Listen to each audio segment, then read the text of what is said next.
Now the last part of level 4 professional course lesson 10, we've been working from professional course booklet number 10, lifting the veils, or the second lesson within Pathway to Ascension volume 2, the hardcover textbook.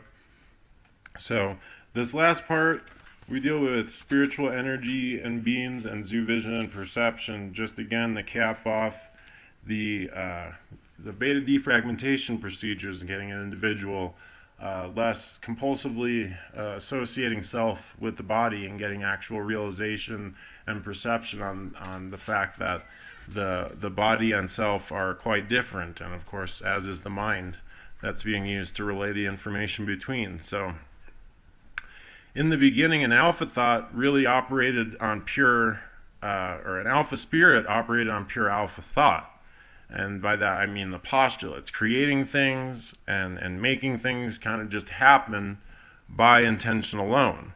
But below this level, as we begin to, to share universes with others, we made reality agreements concerning the necessity of using energy to create and change things. Now, in terms of the human condition, or operation of the genetic vehicle, the body, the alpha spirit tends to direct energy beams into the head, into the back of the neck, into various spots, up and down the spine, and the solar plexus or stomach region. There's also a tendency to wrap a long coil-like beam around the midsection or torso, which can be basically used to abruptly pull the body from perceived danger. When operating a body using energy beams, while exterior to it, there isn't really much kickback from the body since everything is handled remotely. Remote from where self is identifying with. But if, however, one's own point of view is fixedly interior to the body, then even the presence or impact of these energy beams alone can produce kind of an intermittent or sporadic headache sensations and stomach discomfort and an entire variety of pings on our awareness become possible. And when we're talking about processing, and things that we get a physical kind of somatic sensation during processing, we refer to them as pings in systemology. So, and it's basically kind of our attention being directed towards, just all of a sudden, unbidden, just being directed towards some kind of sensation or whatnot. They don't always have to be painful, just sensation, again. So, using experience from previous training levels, some seekers have learned to provide relief for these types of pings by, determining what energy flow or the beam is that's causing it, and then reversing it, or by repeatedly alternating the intention to increase and then reduce the beam to get it under control. These are various. There's a lot of, as we move farther into the upper level work, there's a lot of practices, and what you would expect to find with a lot of other metaphysics and esoterics and so forth that we treat.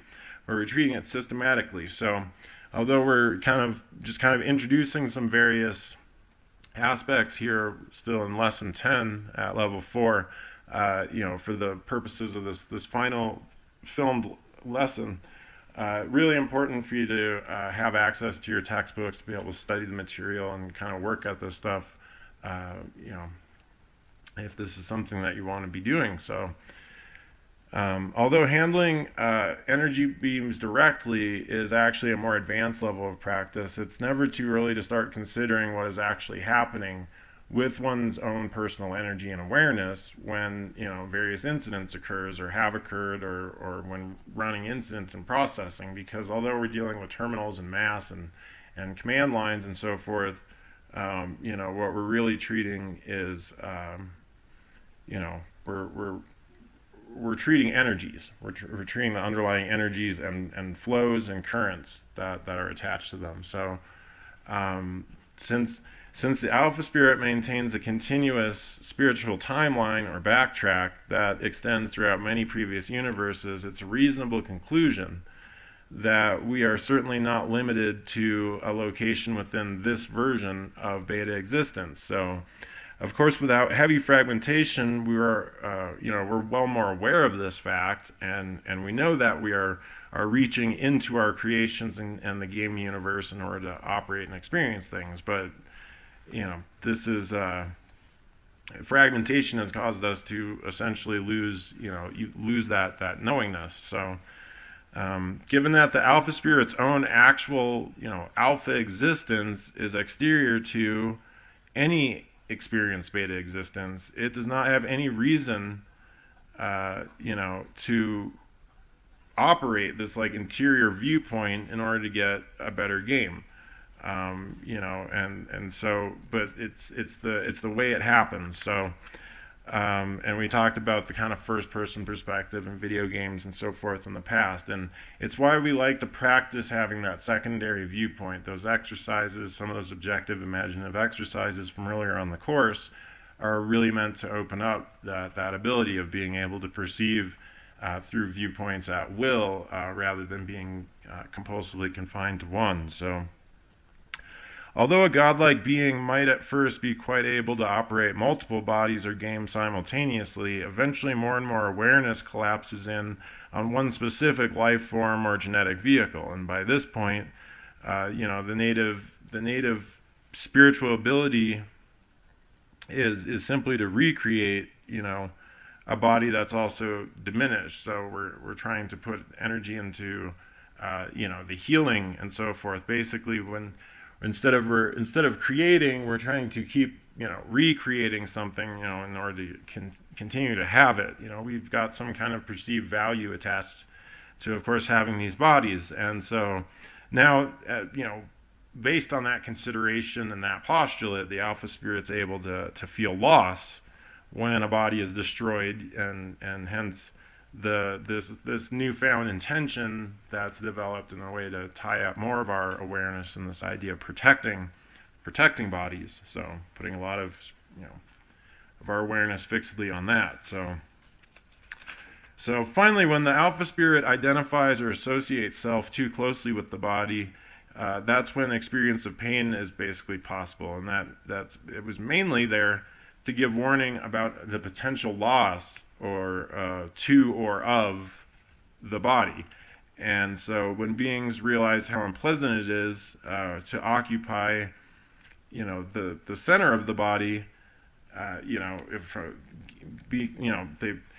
they create control centers. And so we have various mechanisms in the body that allow us to stand apart from it, and although our viewpoint gets fragmented and we come attached to it, we talked about like the master control center, we talked about reactive control center, and there's actually a lot more spiritual machinery than even that, but we just kind of hit on the basics of it for the preliminaries of this. But this is, it's only partly what we mean like when we talk about that. And if you remember, the master control center is mainly something attached with the alpha spirit, as opposed to the reactive control center that we kind of associate more with the body. But there's many types of mechanisms, energetic constructs, and of course, in order for these to exist, even if they may not be the same as what you might experience as like a physical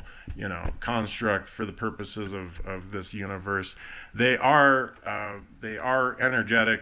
It is energetic mass. It is a creation. It is a bit of our awareness and free energy and creative ability being tied up to form these things. And so these points, a lot of these points too, they have a tendency to again snap in, collapse in on the body with certain incidents. A lot of the machinery. This is again the impact of it. Just reinforces what that pain sensation is, and it, for example, the more impacts you have to the body, and the more reactive snap-ins that you have, the more you are compulsively fixing, all awareness and viewpoint and operating as being within the body.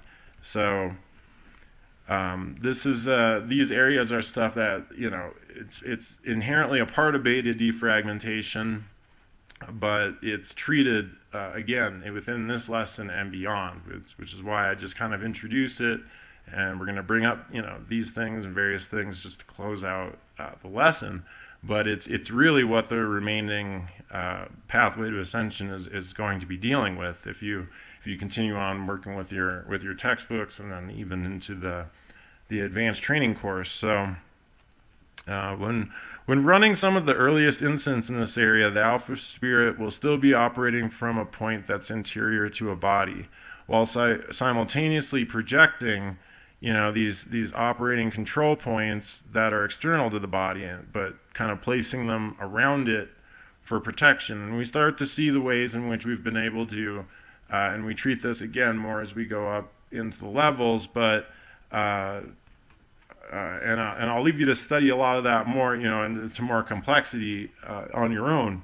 But the way in which we were able to form these various more solid bodies as we went along, just as a little, because I don't think we're going to get into it at this point, but just as a little, like tidbit secret, as much as this physical form is that we're generally attached to in this physical existence, this humanoid kind of solid carbon-based somewhat form, regardless of its type, regardless of its color, shape, size, even other types and forms that we would definitely not consider human, seem to resemble a certain pattern that's been established for this existence as what an alpha spirit is preferring for its mobility, for its playing piece, so to speak. Well, the mystic was able to tap a little bit into our previous one, so the universe directly previous to this one, the previous version of beta existence, so to speak,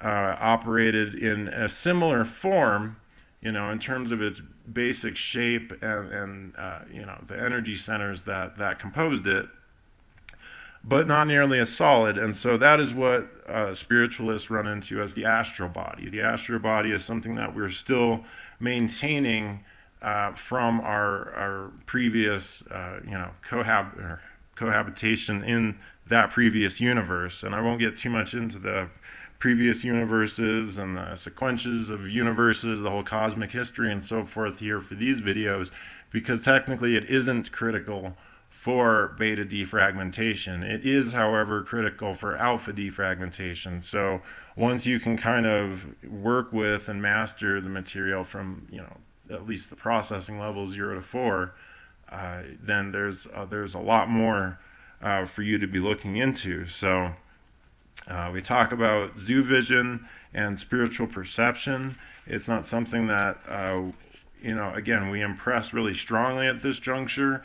The only reason we impress it at all, because we work on those abilities much further in the advanced training course, the sole reason we deal with it is in the likelihood that a seeker has the experience of zoo vision or that perception suddenly during one of the exercises or processing, that it just kind of happens.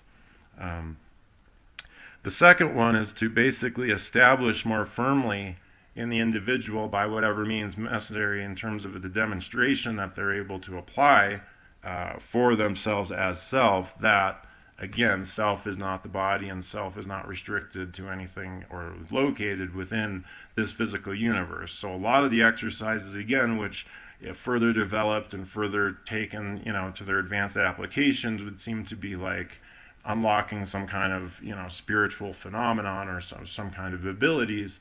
We're really doing it as an instructive practice, and then those abilities or anything that happens this way, we're not promising any abilities and then having people come back on us. If you do this work and take the necessary steps, well, all of whatever is going to happen will just naturally unfold for you. So we don't try to target the phenomenon. We target the spiritual clearing and defragmentation of individuals, and whatever is underneath that, or whatever that unlocks, or whatever has been suppressed as a result of that, us as being these spiritual beings, well then, so be it. So, but we're not trying to promise or target those particular abilities, particularly where it comes to beta defragmentation. We're trying to elevate an individual beyond the compulsive considerations that that they are this human being. All that other stuff is really metahuman. When you talk about that, you're talking about things that are outside the agreement to being a human, or apply, working within the human condition. Once you can be free of this compulsive consideration that you're human and this body, and that are restricted to this and that and the other, all of those other things are really considered metahuman. So at this juncture, we're trying to get an individual up to that point of, and that's why in 2021 or 2020 actually, it was we released the Metahuman Destination books that were based on the lectures and the workshops that we had going on at that point. That's basically what we were targeting. So from once we established Systemology in 2019, bringing it up from 10 years in the underground with Tablets of Destiny, we spent the next several years dedicated solely to beta defragmentation. And as a result of getting that kind of all cinched up in a bag, we were able to get the advanced training material put together fairly quickly because it had basically been accumulating all along. There was just no proper framework or understanding or application for it. So at one point, everything just kind of fell into line. And so this actual books, the fundamentals, the pathway volumes, and the keys to the kingdom volumes were actually released within about a 6-month period, which completed, grades 6, 7, and 8 of the Mardukite Academy in one fell swoop, as opposed to some of the years that have gone behind some of the earlier levels of development. So this happened at a exponentially, mnemonically increasing, accelerated way. And most individuals will find that the processing for them works about the same way too. So at first it's just getting a handle on things and getting used to it, and not having it seem like something that's strange or not, that's a new practice. And then once it's kind of been familiar, then it just seems to go. It's pretty much, you just liken it. We talk a lot about the aviation kind of metaphors with this, but probably something that everyone would have a little bit more reality on would be the same thing as for driving a car or some other automobile thing or some other large task that involves a lot of responsibility that way. In the beginning, things seem fairly strange, unusual, and new. And as there's more, reach, as there's more experience, more willingness to do, then it becomes that much easier. And then you've got people now that can, I was going to say, I don't know how well they drive without really being aware of it, but everyone seems to move around and so forth with very little awareness of that they're doing it. So before completing Systemology Level 4, a seeker is presented with a series of systematic processing exercises and techniques that directly encourage increasing perceptions of zoo vision or spirit vision, which is to say placing emphasis on using viewpoints that are exterior to the body, which is what we've been talking about. So as with the presentation of the earlier similar exercises in this course, it's expected that a seeker will initially experience a mixture of real perception and imagination when first practicing in this area. It's important not to invalidate your progress by comparing what is perceived in practice with, for example, what you might see with your eyes, or or what you would expect. And unfortunately, that's something that's just true spiritual perception is something that really does have to be worked at. The actual perceptions, believe it or not, are particularly vague. They're more of an awareness, more of a realization about something, just like the knowingness that this is a book, the realization and knowingness of it.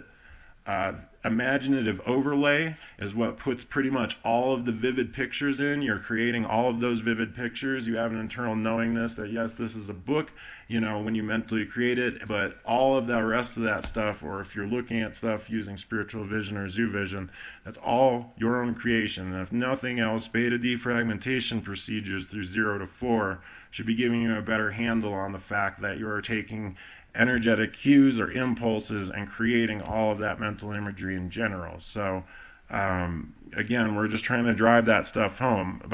To really move past level 4, an individual needs to have pretty much 0 through 4 solid. So there's been a lot of leeways, there's been a lot of back and forth, there's been because the stuff that we move on to is not necessarily going to make anything that an individual has missed or is not understanding or is not willing to confront from 0 to 4. It's not going to make any of that any easier. It's stuff that would be interesting. It's stuff that could progress you along. But it's not going to. It doesn't. We don't reword the stuff that you missed, or things that weren't handled again. So, just important to just work on this very. We want to keep a good pace, to keep interest, keep activity. But making sure you're not just skipping ahead to gradients, which will then, if approached too soon, just simply turn you off to the whole thing. So, as a good warm-up for this type of work, repeatedly alternate the following PCL with eyes closed until you have some degree of certainty regarding your perception exterior to the body. Some seekers prefer to practice this type of processing lying down rather than sitting up, as you might do for normal processing or whatnot. And the eyes closed procedures, particularly once one spends a long period of processing time doing that, it's not unheard of to use a blindfold of some kind as well. So the basic alternating PCL, and this can be done as a warm-up. It's also can be run to, considerably, longer than that as just a standalone process. But it's spot 3 points in the body, spot 3 points in the room. And so the next process we'll give, it's probably best run maybe outdoors, just with, you got bigger masses and more space, dealing with. You're going to use eyes open with this one. So once you have some reality on the exercise this way, though, then you could do it eyes closed. So step A, spot 2 objects. Step B, notice the distance between them. C, get a real sense of the space between them. So more than just spotting the distance in the space, because in the past now we've been working a lot with terminals, and we're working with masses, and we're working with objects and doing various things. And the alpha spirit needs to get basically, you as the alpha spirit needs to get basically, a practice now on the handling of energies and spaces and so forth, things that, aren't so, that we're not already so easily accustomed to. So, and again, there's been other, more esoteric versions of various things. We talked about locational processing and some of that in Free Your Spirit, which was lesson 5, and and the idea of journeying the other planets, traversing the stargates and some esoteric practices and so forth, and so there's a general sequence that's used. People talk about in esoterics the ladder of lights, or various things from the ancient Near East. So it's Earth, the Moon, Mercury, Venus, Mars, Jupiter, and then Saturn. And and you can look back at the locational POV processing from lesson 5 too, where be above Earth, looking down on it. Spot 3 points on the surface. Now be inside Earth, occupying its center. Spot 3 points interior to it. So you see, we've taken that practice a systematic step farther. That was a practice from Eastern mysticism. I don't know, I could be wrong. I think it was Swami Prabhupada that wrote Journeying to Other Planets, but someone will have to fact check me on that. So next exercise, best practice outdoors, requires simply walking around. As you do, focus on getting a sense that you are remaining in one position and moving the universe, beneath and around you. And then add some of the earlier steps, from we were talking about spotting objects, noticing the distance between them. And when this is accomplished with these, start to alternate between the idea of you moving through the universe and moving the universe around you.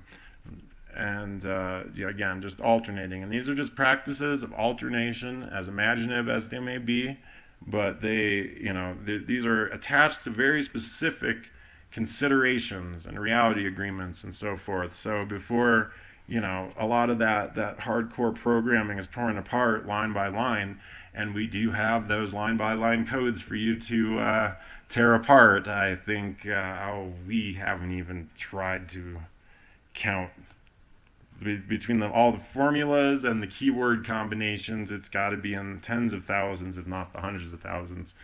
But those are all right there in Keys of the Kingdom volumes there for you when you get there. So yeah, the entire lines of code for the matrix and processing them out one at a time.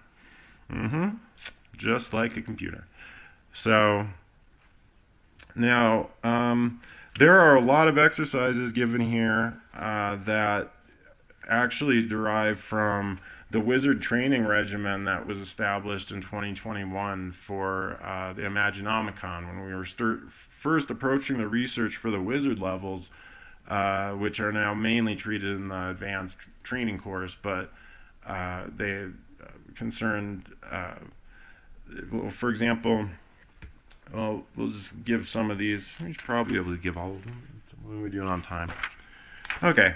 So with eyes closed, imagine a duplicate, an identical facsimile copy of your presently owned human body out in front of you. Make a copy next to it, and another, and several more. When you have about 8 or so, push them together into a ball or a single mass and collapse it into nothing. Imagine another duplicate, make a copy next to it, and many more copies. Then push them together into a ball and toss it away.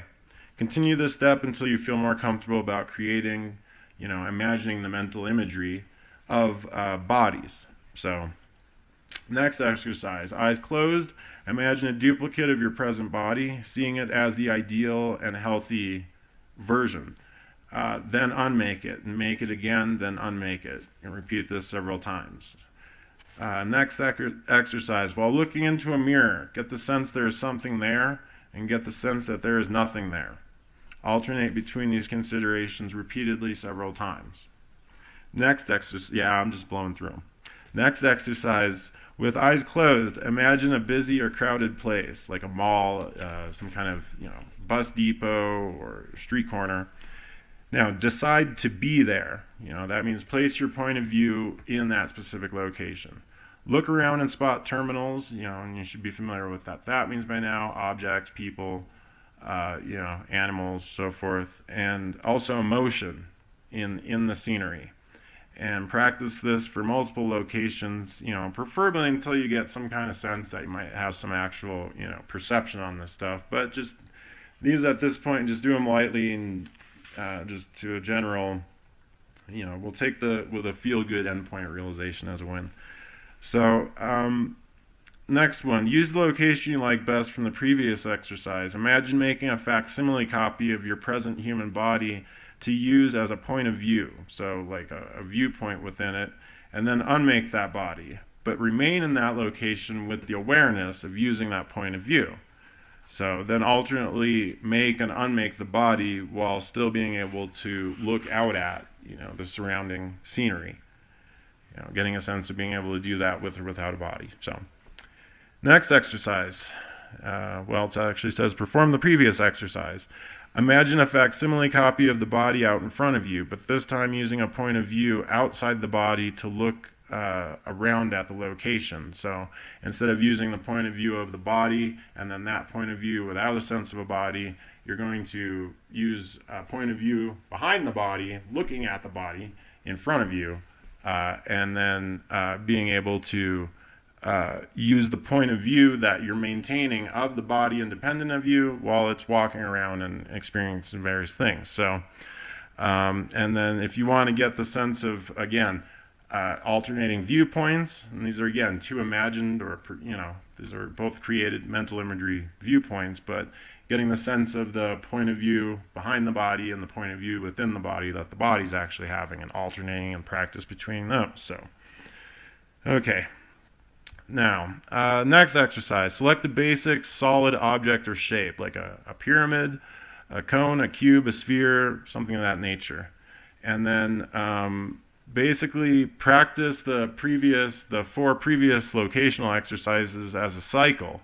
But imagine using that object as your body, and then, making and unmaking, alternating viewpoints, spotting other terminals, so forth. So getting the sense of using pretty much any solid object or shape as a playing piece in place of a body, and then of course being able to, it doesn't say this here, but we're getting the idea of the association of using the body as a playing piece, and that it's just really an objective kind of consideration for point of view and interaction on a game field. So we talked about game field or game theory a bit in one of the earlier lessons. You get back into more of that as you go along in the process too. So there's and that just gives you some examples. There's actually quite a few more exercises in here. Like I said, this is really best, other than things that require some additional explanation, or anytime I can put some charts or some keywords or something up.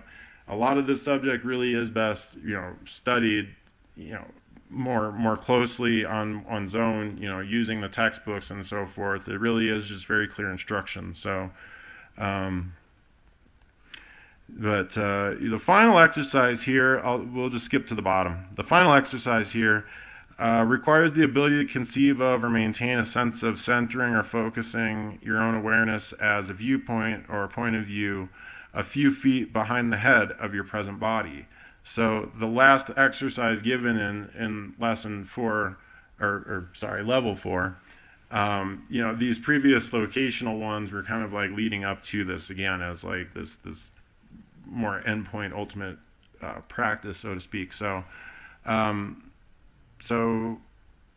now, in addition to this, a seeker should be able to expand their perception of space as an awareness to include the body from this distance. So that means, we talked about creation of space and perceiving space. So being able to occupy a viewpoint that's behind the current body, so from working behind the body, and also being able to kind of perceive the general space that's around it. And this is basically the progress checkpoint, for level 4, and that's why everything kind of leads up to this, and getting kind of a sense of that, and the ultimate beta defragmentation. Looks like they're starting the carnival out there early. I think that was fireworks. So, again, and if this seems like, too much of a gradient, you can again treat this on further passes. So, often the sense of operating from behind the head is best practiced in a public place at first because of the amount of terminals in motion, but it can be practiced when, performing your everyday routine and when it's safe and appropriate to do so.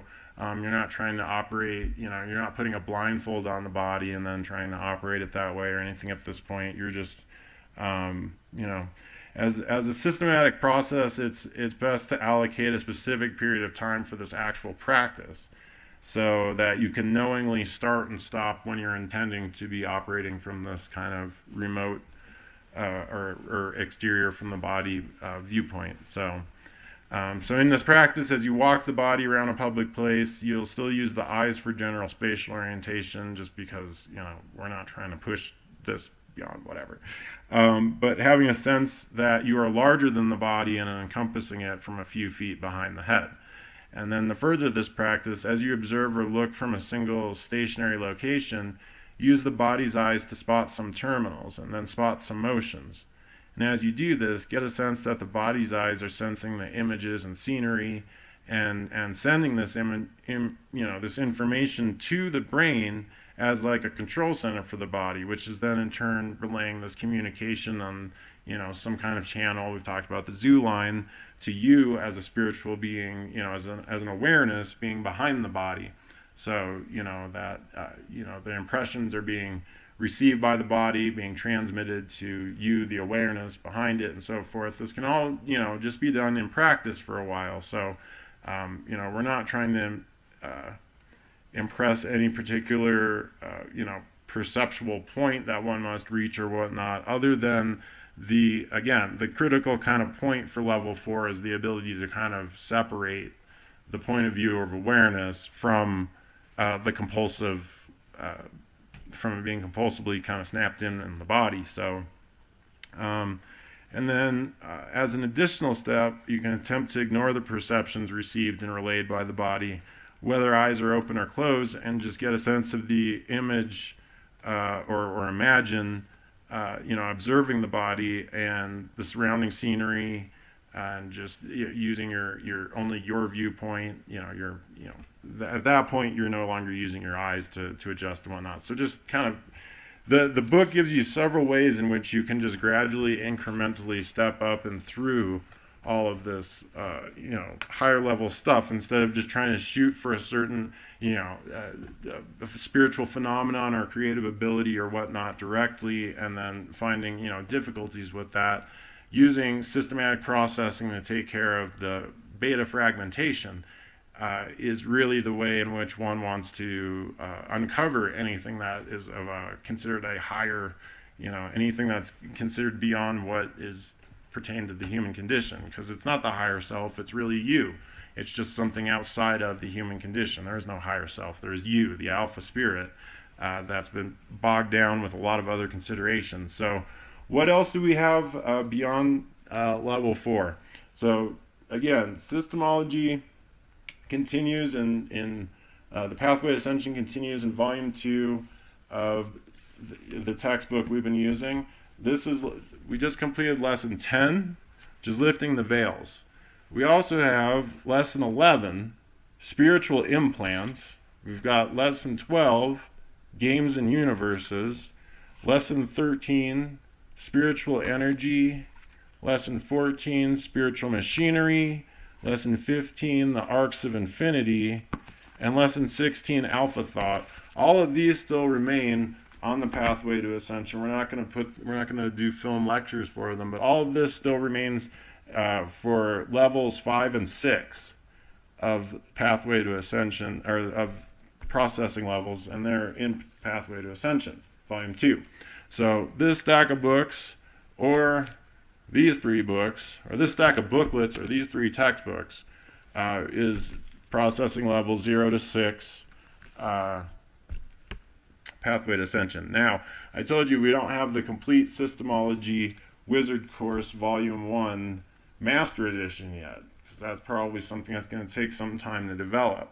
But I did tell you that all 3 of these books do exist in a deluxe edition, which basically would be a Master Edition. It just has no additional commentary that's not already found within these books. Now, when we developed this stuff originally, is very much still involved with the Mardukite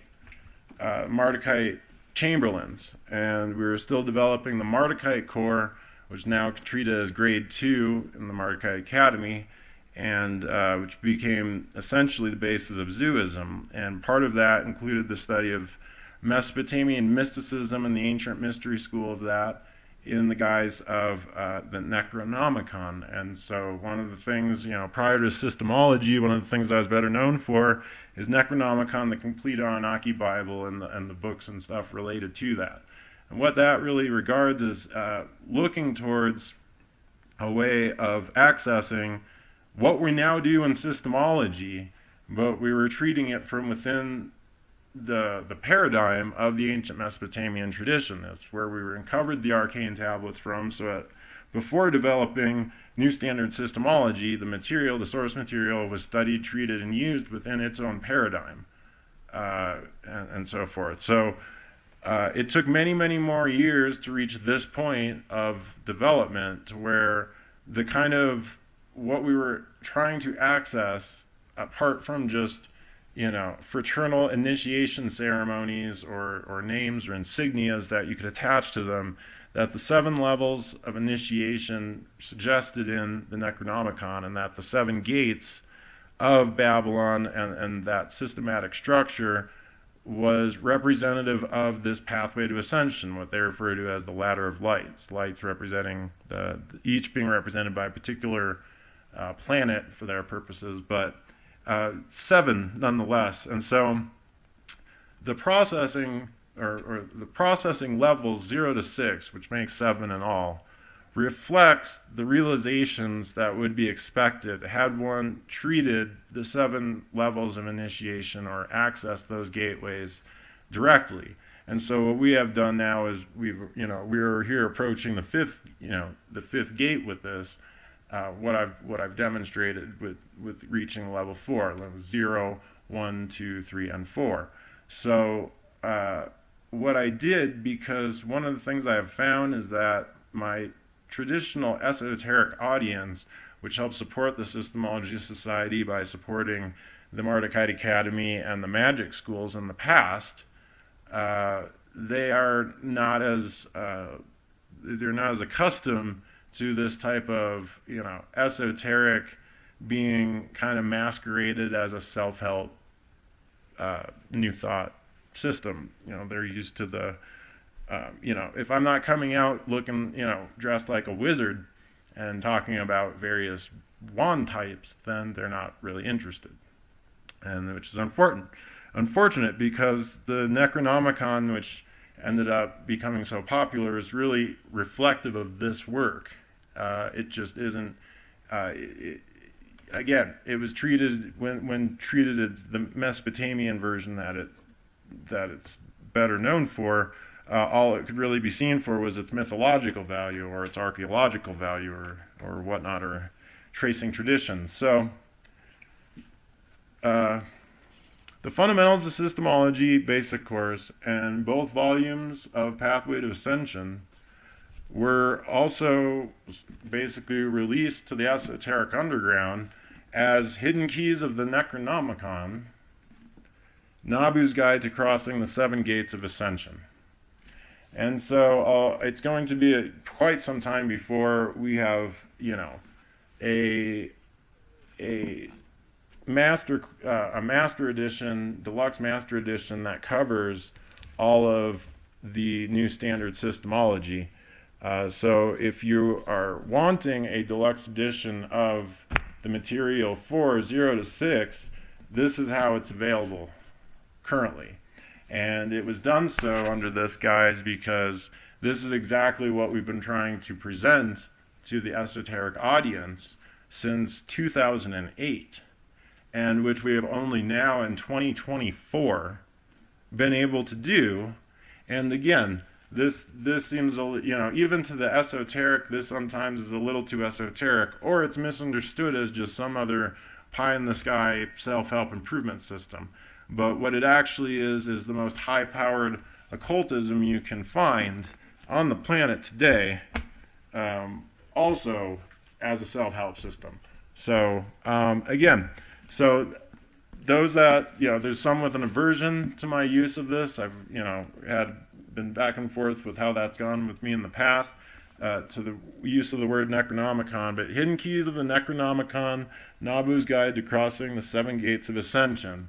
If you think this is a lot, and or whatnot, or this is easier, one volume, one binding, one distribution,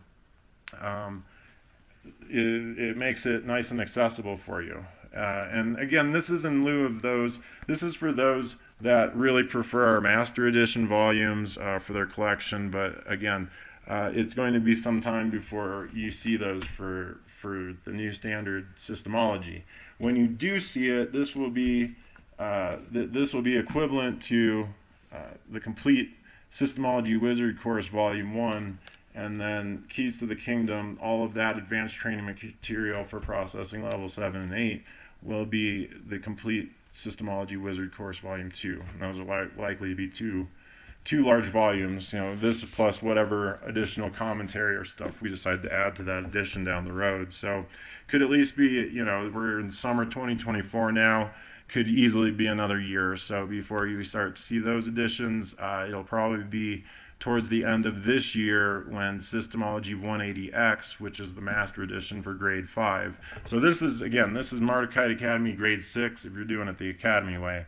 And we're still waiting to get out the master edition for grade 5 yet still. So we have it all here for you, and whatever means or medium you prefer, whatever flavor you like to collect your esoteric library and so forth, or whatever you find it easiest to digest, or again, affordability. So obviously the more it's broken down, the more installments and whatnot you can make to try and accumulate this. But this really is it. I know I've amassed written a large library of materials over the years, and all of it, again, promising to lead up to something. Well, this is what it's been leading up to. Didn't expect it to take 3 decades, but I am pleased to say that we're there. So thank you so much for being here tonight, and everyone have a safe drive home.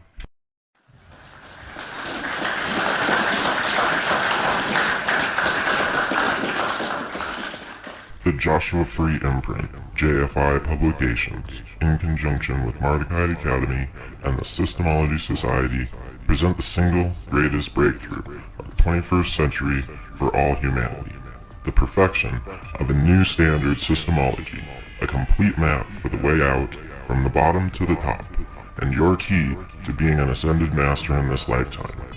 Everything you need is contained in 3 progressive, self-guiding courses: the Fundamentals of Systemology Basic Course, the Pathway to Ascension Professional Course, and the Keys to the Kingdom Advanced Training Course. And each should be studied and applied in their intended sequence and order as displayed in this video. All 3 courses combined are available as 5 standard hardcover volumes, but also as 33 installments, since each single course lesson is also available individually as a pocket-sized manual. The Fundamentals of Systemology Basic Course includes Being More Than Human, Realities in Agreement, Windows to Experience, Ancient Systemology, A History of Systemology, and Systemology Processing. The Pathway to Ascension Professional Course, including processing levels 0 through 6, includes in Volume 1, Increasing Awareness, Thought and Emotion, Clear Communication, Handling Humanity, Free Your Spirit, Escaping Spirit Traps, Eliminating Barriers, and Conquest of Illusion. The Pathway to Ascension Volume 2 includes Confronting the Past, Lifting the Veils, Spiritual Implants, Games and Universes, Spiritual Energy, Spiritual Machinery, The Arcs of Infinity, and Alpha Thought. The Keys to the Kingdom AT Advanced Training Course for Processing Level 7 in Volume 1 includes The Secret of Universes, Games, Goals, and Purposes, The Jewel of Knowledge, Implanted Universes, and the supplementals Systemology Biofeedback and Systemology Procedures. The Keys to the Kingdom AT Advanced Training Course for Processing Level 8 in Volume 2 includes Entities and Fragments, Spiritual Perception, Mastering Ascension, Advancing Systemology, and the AT Supplement Systemology Piloting. All titles are available from your favorite bookseller. Explore new standard systemology today, and may you never be the same.